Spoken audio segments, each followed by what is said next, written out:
Tim pengendali inflasi daerah Banjarmasin terus berupaya mengendalikan inflasi ke depan. Salah satunya dengan menggelar workshop capacity building di Hotel Ratan Inn Jalan Ahmad Yani, PAL 5,5 Banjarmasin, Baisukan, Selasa 12 September 2023. Tujuan kegiatan ini adalah untuk meningkatkan komitmen bersama dalam menghadapi inflasi serta menganalisis implementasi 4K. Tim pengendali inflasi daerah Banjarmasin terus berupaya mengendalikan inflasi ke depan, salah satunya dengan menggelar workshop capacity building di Hotel Ratan Inn Jalan Ayani PAL 5,5 Banjarmasin, Baisukan, Selasa 12 September 2023.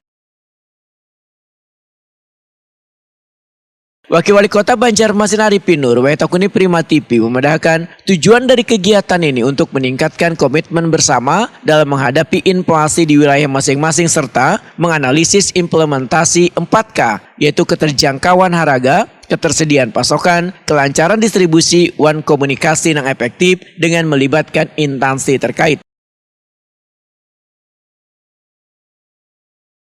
Menurut Arifin Nur, inflasi merupakan permasalahan dalam sektor ekonomi yang dapat berdampak pada kesejahteraan warga dalam menjaga stabilitas ekonomi daerah. Ya, ini kan tentunya ada beberapa faktor ya, menaikkan inflasi. Memang inflasi itu dari kita sebenarnya ukurannya adalah ukuran dari kebutuhan masyarakat. Baik itu mereka mendapatkan secara mudah, harganya terkendali dengan baik.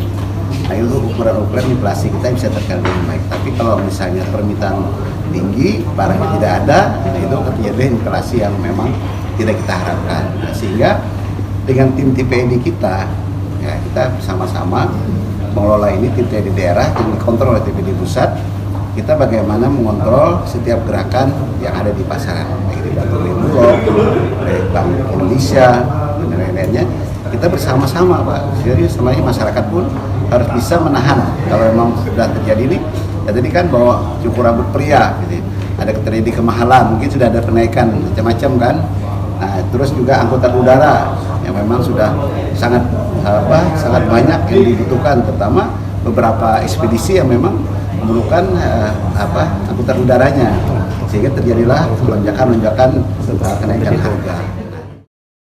Dalam kegiatan capacity building ini disampaikan pula terkait pengembangan indeks harga konsumen inflasi Banjarmasin pada bulan Agustus yang tercatat sebesar 0,02% year on year dan 150% year to the year. Ada beberapa faktor pendorong inflasi antara lain harga iwak haruan, biaya angkutan udara, tarif gunting rambut lalaki, iwak peda, cat tembok. Sedangkan komoditas penahan inflasi adalah baras, bawang habang, kestela, obat-obatan dengan resep, bahan bakar rumah tangga.